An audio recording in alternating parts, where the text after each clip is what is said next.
Pro-life advocates in Chicago are filing a federal lawsuit against the city. They're concerned a bubble zone ordinance that prevents sidewalk counselors from approaching women heading into abortion clinics. Joining us now is Thomas Ope with the Thomas More Society. Thanks for joining us, sir. Thanks for having me, Mark. How is the ordinance getting in the way of sidewalk counselors who want to reach out to women about to get an abortion? The ordinance provides for an 8-foot protective bubble around each patient entering the clinic or approaching the clinic. So it prohibits our sidewalk counselors from effectively communicating to women who are considering abortion. Why do you think this ordinance is unconstitutional? In recent years, a similar kind of ordinance was declared constitutional in a case called Hill v. Colorado in 2000. But since then, the Supreme Court has changed the law, and it's more sensitive to the content-based nature of the regulation. So, for example, a bubble zone is directed to communication attempting to influence, educate, counsel women at abortion clinics.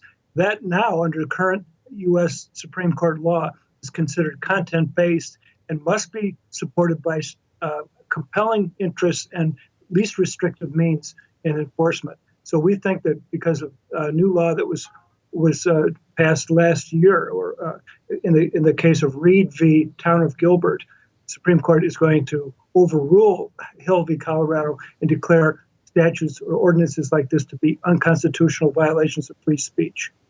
You also say in the lawsuit that Chicago has a double standard, that people escorting the women are allowed to approach them and can move freely, but are not the women requesting these escorts?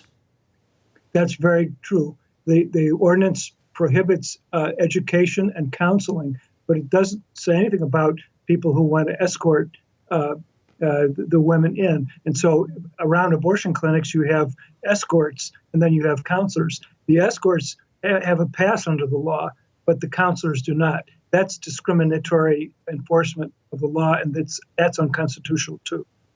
Do you think some restrictions are appropriate around abortion clinics? Some might ask about the privacy rights of women getting abortions. When you are on the public street, you are subject to being approached and spoken to. That's part of our national heritage. It's part of the First Amendment protections. The counseling that goes on is not hostile. It's attempting to communicate information that would be of benefit to the women approaching and entering the clinic.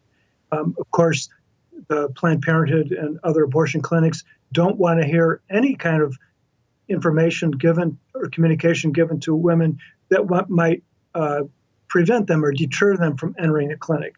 That's not that's inconsistent with their interests, according to pro-life counselors. And we have a right under the First Amendment to communicate with those women, and we want to assert our right under the First Amendment to do so.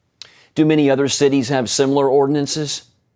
Not a lot, but several do. And so all of those ordinances are suspect. Okay. Anything else that you want to say about the lawsuit or about the ordinance, sir? You know, in our society today, we all need to speak about the dignity of human persons. Our society is built upon the dignity of the human person, our citizens. So we're doing two things here. We're asserting our right to speak about human dignity, and in doing that, we're attempting to raise the level of human dignity and the health of our own society here in the United States.